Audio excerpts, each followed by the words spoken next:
What a weekend. Crazy weekend we had. Hi guys, welcome to another episode of 45 TV. I'm here with post-game analysis on the EPL and some Major League sports highlights. I have here with me today our guest, Dry. Hi Dry, how you doing? Hello Blair, I'm good. What about you? Not bad. Awesome. What do you think of this weekend? Action-packed and a lot of drama and all of that. But again, it's football and football is fun. So, we are here to talk about football. Mm-hmm. So right now we have the EPL, the league that everybody, I think is the most watched sports in the whole world, right? Yeah, EPL. most watched league. Extremely dramatic. Yeah, very, very dramatic. Yeah. So what do you have in store for the EPL? The title, because right now I think there's about how many games left? We have 11 games left for every team, except for the teams with outstanding games. I think Tottenham has an outstanding game. Arsenal too has an outstanding game. But standard-wise, it left with 11 games for every team to play in the Premier League. So who's up for the title race? Because I think all three top guys won their matches this weekend, right? Yeah. It's the first time we are having such a title race, right? Mm-hmm. I can remember. 3 teams contending keenly for the title. Most of the time, you have only 2 teams, the top 2, first and second. But right now, we have 3 teams, right? And this game week, Liverpool has won their game.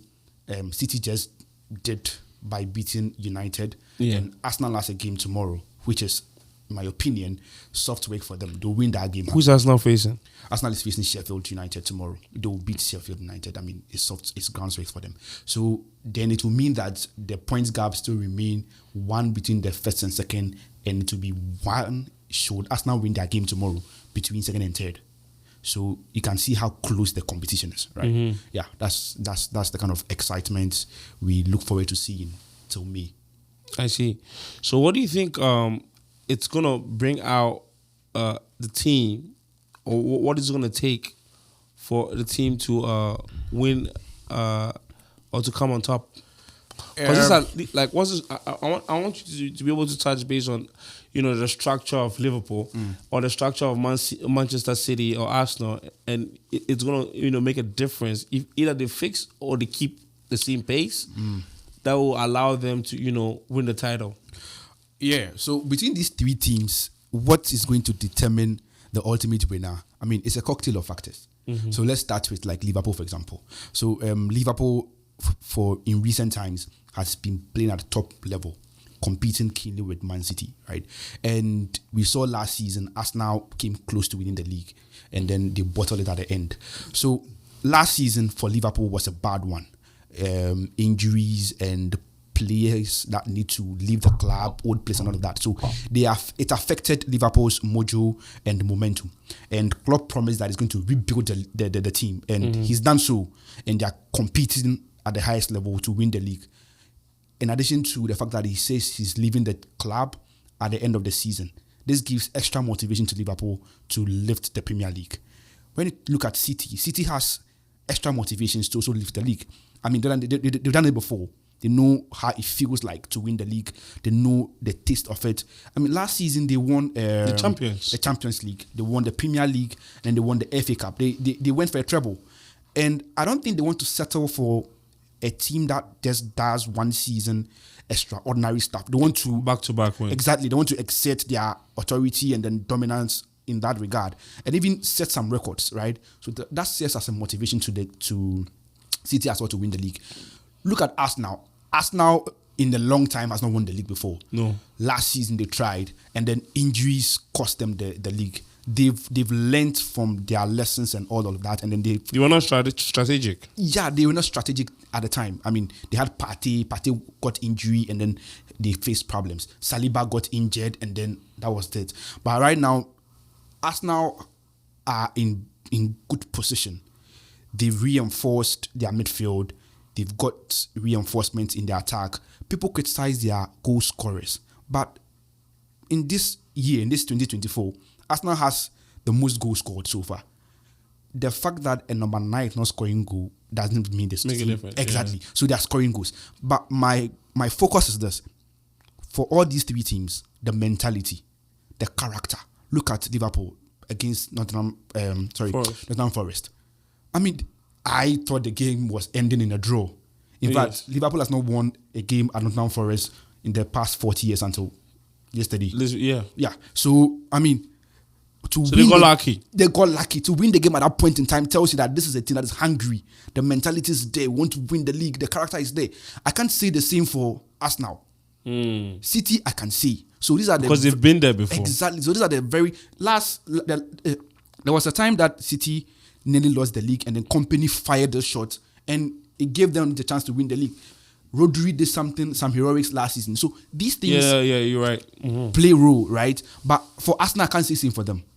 But then again, you can't. I think they were leading the league at one point. Yeah, they were leading the league. They were at the top for some few game weeks, and then they dropped. Yes, last season significantly too. Yeah, I mean, I think back-to-back losses. Yeah, along the line in some middle of at that time of the game, or the game weeks, right? And some last season they were, I mean, singing this anthem, "Lonely at the Top." Elephant on top of the tree. I mean, they felt it was a grateful. So this season, let me just be biased and say Liverpool is winning the league. I mean, are you a Liverpool fan? I'm a Liverpool fan. I mean, okay, so there's a little bit of a bias here. Yeah, there's a bias. I mean, you can't dismiss those like fine margins that make Liverpool.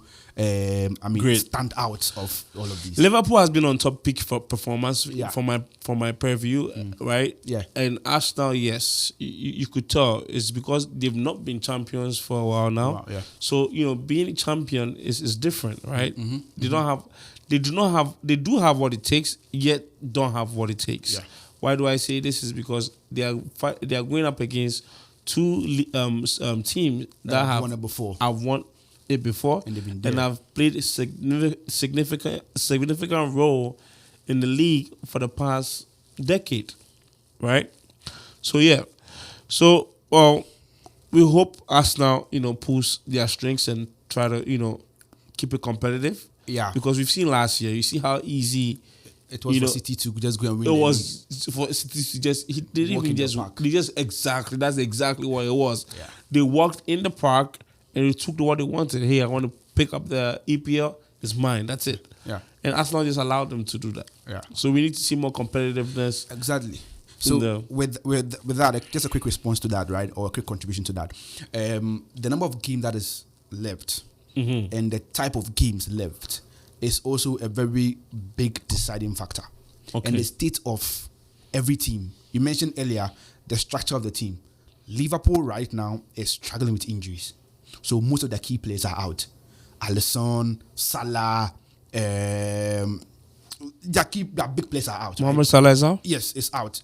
Maybe he'll be back before they play City, which is next week Sunday. It's only a week from today. So all these things play a role, right? And look at the kind of games that will be going up or will going on. City will play Liverpool at Anfield, and then Arsenal will go to City at Etihad. So these I think these are the defining moments. If Liverpool should be able to beat City at Anfield, I think the work is done. That's a big 80%. If. Yes, that's a big if. There are other big teams to be played. Liverpool will go to United and play an away game there. I just hope they kill that game. If they do, they don't need to play the other games and win them. And leave the battle between City and Arsenal at Etihad, and Arsenal too should focus on their games. Yeah. Between these three teams, Liverpool has maybe, I'll say, the soft journey, the soft part. Apart from facing City and United and some other, maybe Aston Villa somewhere along the line, and even Spurs along the line, the other matches are soft, right? But for Arsenal and City, they have relatively tougher matches to play as compared to Liverpool. But again, I mentioned how injuries could worry Liverpool because of these things. Curtis Jones, who just picked form, is gone. Trent Alexander-Arnold, a very phenomenal player, very integral player to the success of Liverpool winning the league back then, is also out of the team because of injury. So, you could tell from the EFL Cup they played, you have to bring kids come and play the game and all that. So these are the things. But sorry to cut you off, but I think Liverpool also has a distraction at handle, FA Cup. Yeah, as for that, I mean, Klopp has been able to build this team and imbibe this character and conviction in them that when it is there, it is up for grabs. So you see, they played the EFL Cup on Sunday, and even in that game, they still lost key players through injury. They've lost Jota, they've lost Gravenberg, in that game, and they play kids. And then just midweek, Wednesday, they had to face Southampton. Southampton came with a pretty strong team, and Liverpool faced them with a pretty, relatively weaker team, and still won the game. Yeah. First half they struggled, they scored one. Second half they took the game and dragged Southampton by their horns, and then they won the game. So I don't know what Klopp tells his players. Whichever player he fields just delivers to the barest minimum. So I don't think it will be much of a concern, because City has FA Cup to play as well, and Arsenal has Champions League distraction. So every team has some level of distractions. Arsenal, I think, they are playing Champions League. It has done for Arsenal. I think they're going to be focusing on it, because I don't see how they beat Porto. They lost Porto. Yeah. Lost against Porto in by Portugal. 1. Yeah, and then you got to come back. Arsenal wants to show something. Arteta wants to show something. It's been a long time since he's been at Arsenal. He wants to win something major. No FA Cups, no Community Shield Trophy. Charlie, let's win something substantial. Home, exactly. Yeah. So I don't know how he's going to manage the team to either focus on the Premier League or focus on Champions League. But that is a bit of distraction as well. City is in FA Cup. City is in Champions League. Liverpool also has Europa even to play, I think, this week. Yeah. Then we'll play City this Sunday and play Europa again, and then play Man United. So if Liverpool survives this period, trust me, it's going to be a very nice thing to see. Nice things to see. It'll be good for you though. I don't think it'll be good for other fans. I can't see for them. I don't care about them, especially Chelsea fans. So now that we're talking about the difficulties in the league, right? I want to touch base on the top four. The fourth is a very crucial. Everybody's fighting tooth and nail to be in fourth position. Yeah. From nowhere, Manchester is picking up form. Tottenham is picking up form. Currently, the person that holds the fourth position is Aston Villa. Yeah. So, what do you think of the fourth position, and how is it going to play out? I think I would like to apologize to the Man U fans watching the program because the host just shaded you, threw a jab at you that you picked the form. Actually, United has lost, back-to-back Premier League games. They lost against Fulham, they've lost against City. I was praying they could have taken a point away from City so that it will help Liverpool's cause. They tried. Only in the first half. They didn't try. So let's talk about the question or the issue proper. So top four or the fourth position. Right now, I think it's Aston Villa's to lose. Because where they sit, they have 55 points. The next team behind them, Spurs, has 50 points, although they have a game in hand. And that game in hand, I think their next game, Spurs' next game, is against Aston Villa. Away. So they're going to play Aston Villa away. So knowing very well that these are the people behind you, I don't think Aston Villa will sit down and let Tottenham dominate them. So they'll win that game to cement the fourth place. And if that happens, it's going to be disaster for United.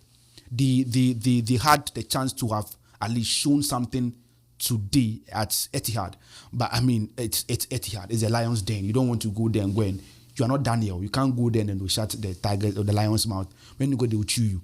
Before the game yesterday, Rashford's interview was making waves.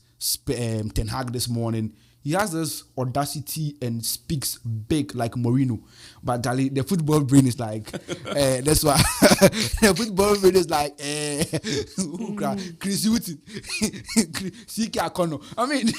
You can't be talking boa like that, and then when it gets to groundswake, you are missing. Today's game, I saw the first goal that Rashford scored, and I thought, wow, this is some crazy goal. It's crazy goal because it's a lucky goal. Those kind of malam goals or awam goals, we would call it in Ghana. But I didn't see any intricate processes. There was no planning. I didn't see that. The planning, if you watch the game, City dominated the game. City had most of the ball. It was 14 corners in the first half. Much of the ball was played by City. And you see United players sitting back and trying to. Yet Ten Hag will say that we must compete in the United way. I don't know if the United way is to defend and sit back. I mean, Ferguson didn't do that. Ferguson was playing some nice football, attacking football, but I don't know. Maybe I don't know. Again, it's a bad thing for United. I don't see them going to top four. So maybe the competition for top four, or for the fourth place, I would say is between Aston Villa and then Tottenham Hotspur. So one of them will be fourth. I see. I don't see any. So top four is going to be maybe Liverpool, City, Arsenal, then Aston Villa or Tottenham Hotspur. As for Manchester United, they have 44 points now. Yeah, now. Even where they are, I mean, West Ham or Newcastle can even enter that space and go to Europa, and United will miss out on Europa. So they should be very careful because the way that they are losing matches. I mean, they'll be playing Liverpool next 2 weeks, and that is a big game for Liverpool. Liverpool wants to win that game. So United's hopes are just in tatters now. I can't see United getting into top four. Speaking of the leagues on the bottom, and Chelsea trying to fight relegation, I'm always gonna do a jab on Chelsea on this on this show because the producer is a big Chelsea fan. I would like to throw some shout outs to my friends. Baby Safo is a big Chelsea fan. Alphabet is a big Chelsea fan. Ajimandri are a big Chelsea fan. These guys, crazy Chelsea boys. Yeah. And it gladdens me to see them in pain. And sometimes I wish I could just distill or purify their tears and drink. I just like it. I like it when Chelsea is like in pains. They talk. Chelsea fans, they talk. If they're winning, no. I mean, their coach Poch was like, when he was being interviewed sometime before the season started, it was like, I want to win the EFL, I want to win the Premier League, I want to win the FA Cup. The quote is there. It's on the internet. I'm like, Kasaba has been crazy. God being so good, he got to EFL finals and then he lost the trophy. As for Chelsea, I don't know what they are fighting for this season. They are just fighting not to get relegated. They are just fighting to stay afloat. They should just be there, right? Exactly. I don't want to hear anything about. They are. They are treading water right now. Well, they are a little safe. They are not so much into relegation zone. They're not so much. I don't see Chelsea fighting for the Conference League. Yeah. Maybe they can do something in that regard. But relegation zone, I see Luton Town. Luton Town, their home is like a fortress for them. Then they lost against Aston Villa. Yes. They play some nice football. They lost against United in their home. They played nice football, but then the output just not coming for them. I don't know why. They lost against Aston Villa yesterday also. Yeah. And right now, Burnley too is there. And then there's Sheffield.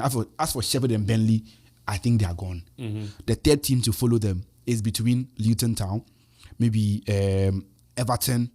They had a bit of issues with their point deduction, all of that. I think they are appealing it. They appealed the first one and they go the point deduction reduced from 10 to 6. I don't know what is in for them. They also pulled the shocker only against West Ham, only for West Ham to come and then equalize and score them 3-1. So relegation battle is not so interesting as in the previous seasons. Right now, the fun is in fourth place, first place, and fighting for Europe spots. Yeah, those are where the fun. I know we didn't plan to talk about this today, but what team do you think is going to be coming into the EPL next season? Leicester. I should see Leicester next season. Yes. Leicester is playing some very nice. So I see them next season, and I think Leeds too are playing very good football. Yeah. I should see Leeds next season. Think Southampton will make it back? Southampton, it will be hard to tell. I mean, I will just leave that to chance. Maybe in the next couple of weeks you can be able to tell with some concrete analysis as to what the third team will be. But so far I see Leeds and then Leicester making it back to the league. And speaking of other leagues, what do you think about the Major League Sports highlights? Especially, I want to touch base on PSG's performance after the announcement that he might be leaving the team to Real Madrid. What do you think that news is doing to the French league? a lot of drama in that regard. You know, when Mbappe broke that news, the Emir of Qatar, or if I'm got it correct, but I mean a high-ranking official, I mean top guy from that side of the world, and the French president invited him over for dinner. Wow! Imagine being a player like that. They invite you, hey, Omampinine. Sorry for the tree, for guys who can understand tree. I mean, president calls you and Emir calls you for dinner. For what? Maybe try to convince him to stay. Just like it happened 2 years ago when they wanted him to when he wanted to leave France, and then I mean they convinced him to stay. The president played a role, but I think this time around Mbappe has made up his mind, right? How does that affect the French league? Well, maybe marketing wise or publicity wise, there's going to be that drop because it looks like there's not going to be any top player in the league again. Because who will we talk about in that league? Messi came left. Neymar came left. Mbappe, who is now like the poster boy and then the star guy of the league, too, is leaving. Who will we talk about? I don't know who. Dede are you? Or who? Ashraf. Hakimi, I don't know. Or maybe Dembele. I mean, these guys are, I don't know. But I think its effect on PSG itself, Enrique is a very smart coach. And he's already adopting plans to build a team. Are you sure this? Yeah, without Mbappe. So when he benched Mbappe, or he took him out of the game, Mbappe felt the type of way about it. Yeah, I mean... And it affected their last matchup with Monaco. Oh, really? Wow. Mbappe, Enrique in... I mean, they got a point. Yeah. Enrique defended that action by saying that, see, a time is going to come where you're going to play without Mbappe anyway. And he has managed big players. So subbing Mbappe off is nothing... It's nothing out of the world. And in fact, Mbappe got emotional. Well, he's going to get emotional. Enrique is doing his job. That is a coach's work. That is a manager's job. And I think Mbappe, right now, I think he feel like he's doing PSG a favor by playing for them. Exactly. Was when they sub him off. Just to finish this, when they sub him off, I think in the previous game, he left the dugout and went to join his mother to watch the game. That is unprofessional in my opinion. I mean, if subbed you off, be on the bench till the game is over and go meet your parents. What is the point of leaving your colleague? So I feel like he's thinking, I mean, it's a done deal for him. He's going to Madrid and come on, I'm really doing you a favor. I don't see that thing. I think it's just oust him and then play that game without. In fact, even I think the news broke that, you know, they have a player in the Bundesliga, Xavi Simons. Mm-hmm. Xavi Simons is a PSG player, and then I think Enrique mentioned that he's going to build a team around Xavi Simons and that 16-year-old boy midfielder, I think Zaire Emery something. Those are good guys to build a team around. But Mbappe's leaving, its effect on the league, I think, is going to go down on marketing-wise because, like I said earlier, who is going to be the talk about figure in the league? I mean, you need that one person in the league to talk about. If Mbappe leaves, who no name comes to mind quickly. Who I don't know, but I mean they'll find a way to promote their league anyway. Mm-hmm. Well, we'll see. I think we'll see. The league is even gone. I mean, I think they've won the league already. Yeah. The next second person is having some. I mean, it's not even something you want to see much about. Yeah, it's true. Hopefully he does good at Real Madrid. And speaking of Real Madrid, waiting for Mbappe to come before they start ever since Madrid was going over to the news broke out that Mbappe was going over to Madrid, PSG stops performing, Madrid stops performing. Like they're waiting to insert Mbappe. They want Mbappe already, or what's happening? No, I wouldn't say that. As for PSG, they're surviving, right? They've won some matches, and I don't think they've lost a match yet since Mbappe announced the news, right? But for Madrid is Madrid. It's been Madrid at the moment. I don't think their performances have been affected in a way that would say that they're waiting for Mbappe to come in because their players are still turning up for them. Vinicius is still doing Vinicius. Rodrigo is still doing Rodrigo. Bellingham got injured and then went away for some few weeks, right? But then he's back. And yes, even with that, they've not suffered. I won't say they suffered so much, right? I think the drama this weekend is with the last minutes goal that Bellingham scored. That was not allowed. But come on. Who ends a match when the ball is in the air? This is clear robbery. This is daylight robbery against Madrid. And for you to do that against Florentino Perez's team, trust me, that guy is going to work some. He's going to work some influences behind the door and make sure that point that he lost yesterday is got back. I don't know how he's going to do it. I'm not saying he's going to influence referees or buy his way through, but we know who Perez is. Perez will do what Perez does. And you think so? The annoying part of it is Bellingham got a red card. I mean, for protesting that the goal should have been allowed. Yeah. And explanation is that he said, he used the F word, that it's a fucking goal. And I mean, these English boys use F words by heart. So, I mean, I don't see anything about. I mean, they are still in a good position to win the league. So, I don't think their chances of winning the league is threatened. How about the Bundesliga? Drama, wonders. I mean, Xabi Alonso is doing something that you need Ancelotti, Pep Guardiola, Jurgen Klopp, Mourinho's head put together to do. I mean, he's breaking the record for a number of unbeatens in the Bundesliga or in the German football. So it was held by Bayern, 33 matches. Now he's broken it, and I think it stands at 34 now or 35 now, and that is amazing or an extraordinarily great achievement for Xabi Alonso as a young manager, right?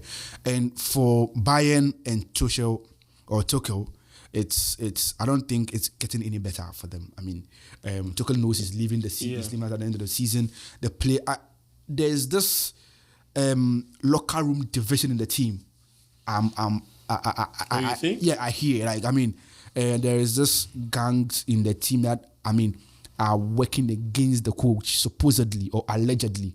And I won't be surprised if it is true, because it happened to Tuchel when he was at Chelsea, where, I mean, I think his player management is a bit of a problem. He's tactically gifted, but managing individual players, I think that's where he fell short. Wherever he goes, he's going to get that problem unless he fixes that part of him. And yeah, I right now the league is out of their hands. 10 points gap. Yeah. Oh, and I mean, no they can't catch up. I mean, they can't catch up. Not on the current form Leverkusen has. No, they can't catch up. They can't catch up. The league is gone. So we touched base on the Spain league, Bundesliga league, and the French league. Is there anything we're missing? EPL. I think we've mentioned Mbappe's story in Ligue 1. We've mentioned drama that's happening in the Bundesliga. We talked about Leverkusen's achievements, and then we also spoke about this one, Bayern Munich, and then I think we left with La Liga. Sorry, La Liga. We talked about Madrid, right? We spoke about Madrid. With I think we left with Serie A. Serie A. Yeah, it's, I think maybe what is making headways over there. I think Roma. Yes. Roma all of a sudden has found a way of scoring goals now. The new coach is doing a fantastic job. Lukaku scored a goal and gave an assist, I think, yeah. And then Inter Milan is on the course of defending their title. Yeah. But then Juve is trying to be a thorn in their flesh. This weekend, I think today, Juve has a match with Napoli. Yeah, Napoli, I think, has issues, and then I think they are considering changing coaches, or if they've not done that already. And Osimhen back. Yeah, Osimhen bagged a hat-trick, and bagged in the previous game, scored some or made some contributions in their Champions League game, and I think that is just for them. Yeah. Thank you very much for coming. It's been a pleasure. Hopefully we can have you back here on 45 TV. I'm available when called upon at any time. Okay, there you have it, guys. Thank you.